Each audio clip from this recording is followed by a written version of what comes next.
Chicago, yeah.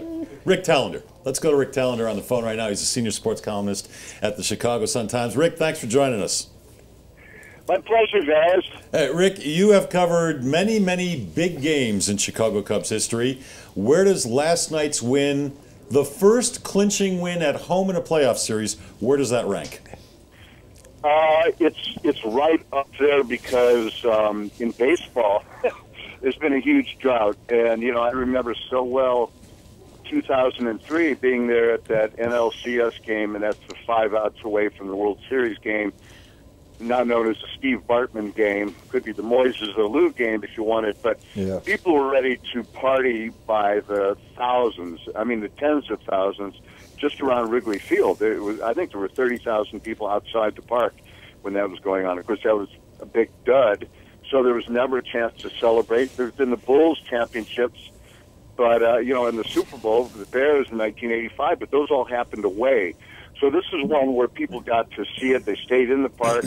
They must have played "Go Cubs Go" by Steve Goodman, 3 or 4 times. They played "Born in Chicago." They did, it just kept going and going. There was champagne flying around it. The funny thing is that's the 3rd time in, I want to say 2 weeks, or maybe less. I can't remember when they clinched the playoff. They won the wild card game, and then this. So there's been champagne shot up all over the place. One of them was in Pittsburgh, but it's kind of funny.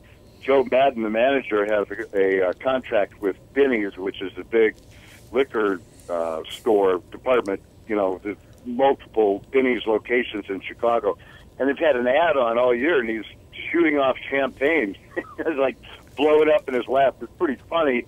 But these bottles of champagne, they have St. Binny's on them. So Joe's making his money all over the place. Let me ask you this. The Cubs are winning with Cubs. They have so many young, everyday players. Homegrown. And homegrown. How has that been such a distinct advantage? You would think young players would get on the big stage and they, might not be ready, but Schwarber gets on the big stage and knocks it to the other side of the moon. How have they been so good so young? Well, they've said that these guys are really good characters, quality people, and they are. Addison Russell, Chris Bryant, Kyle Schwarber, as you said. There's a guy who went to college for 4 years, went to Indiana University. I don't know if that helped. Bryant, I think, was an honor roll student. Now, he might have been a National Honor Society guy. He was a very smart guy, low-key, very accepting of a lot of things. Addison Russell is just a real straight-ahead guy. Javi Baez has had a lot of tragedy in his life very early on for a young guy. His beloved sister died this year, and he seems rooted, too. And then you got Joe Maddon, who, I didn't know much about Joe because he'd been with the Rays. I think we all knew he had those glasses and he did funny stuff, and the players all loved him, and the Rays overachieved. But I really have to hand him an incredible amount of credit for the kind of person he is. He's just a wonderful guy. Nobody dislikes him. He's so honest and cheerful.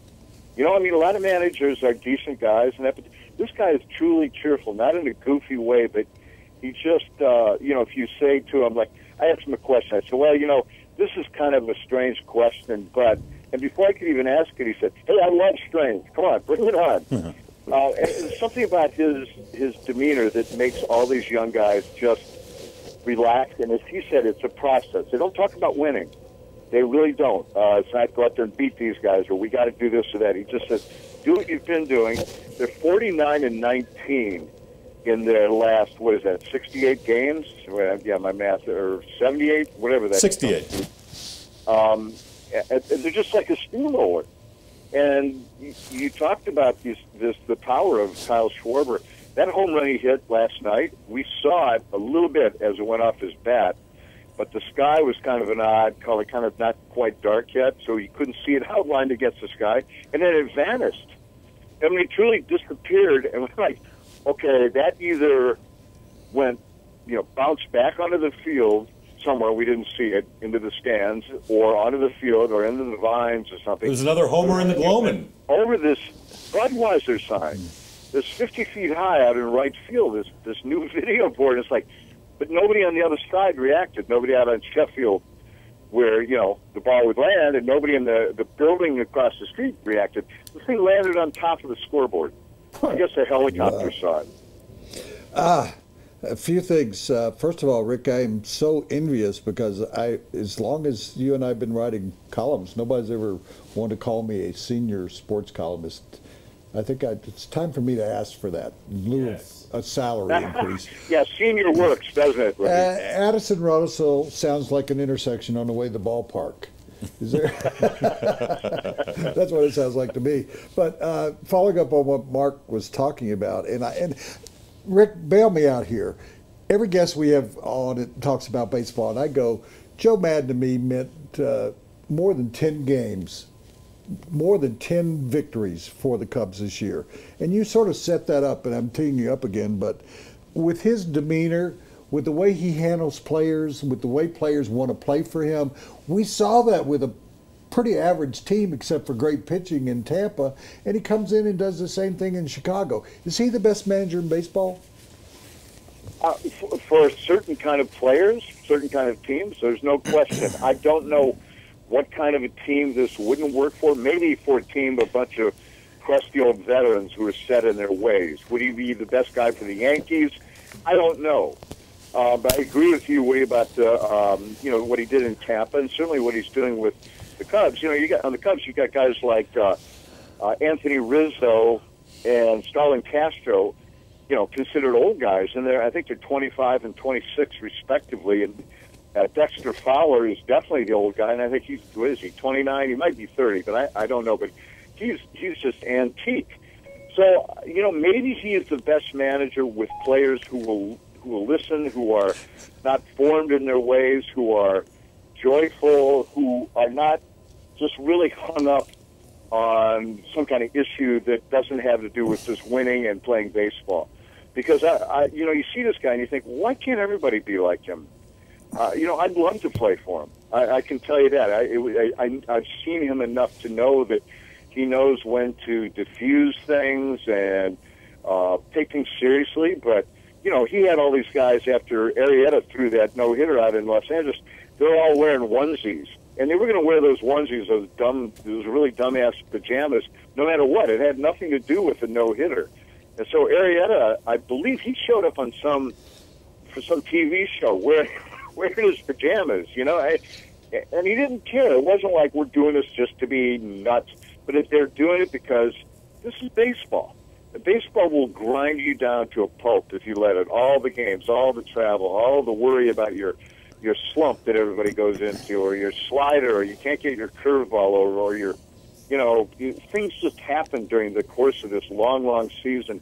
And I think that he, from what I've seen, he's the best. I would just say that. Now, maybe, again, with a qualification, maybe there's a couple of kinds of teams that he wouldn't be, but if you met him, if you hang around with him, the first thing you say, hey, Joe, how you doing? You say, hey, how are you? And you shake your hand. And it's not this, crazy, phony stuff either. It's legit.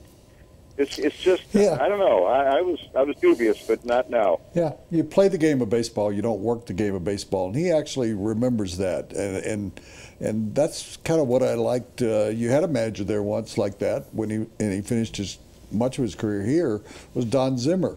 The difference was Don Zimmer didn't win all the time, so he wasn't lovable Don Zimmer. The last time we talked to you, Rick, you thought the Bears were going to go to the Super Bowl. Is it time to fire John Fox? Whoa! Surprise! Gotten over the fact that you guys sent Jay Cutler to us, so Sorry about that. Could have been worse, Rick. It could have been Tebow. I think they probably were looking at him. Oh my goodness! Yeah. Hey, Rick. Cutler had a great game last week. Hey. Yeah. Well, there's one. A serious question though: do the Cubs want the Dodgers or the Mets? They're not going to say, but who do you want? Who do you want? If you want this to keep going, who would you rather see them play? Who would they be? Was the shortstop for the Mets. Now, when he got his leg broken on that slide by Utley, that's got to hurt a team. So if you're looking for a team that the Cubs would rather play, I think it would be the Mets. But boy, the Dodgers have a couple pitchers.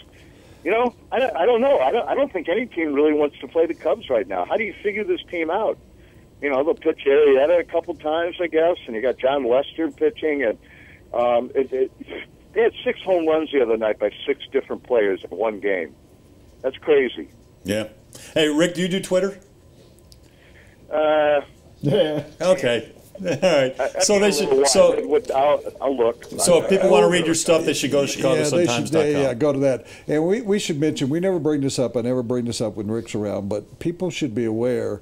I mean, we're talking about Rick actually knowing all the games. He was one of the all-time 50 greatest defensive players in the history of college football. Whoa. Whoa. You know what, Woody? Who's to prove you wrong? Hey, Rick, thanks. Great talking to you. All right, guys. Take care. All right, Rick Telander of the Chicago Sun-Times. Yeah. He was a Big Ten defensive back. You knew that, didn't you? Yeah, at Northwestern. Yeah. Yeah. I've known Rick for a long, long time. Yeah. All right, so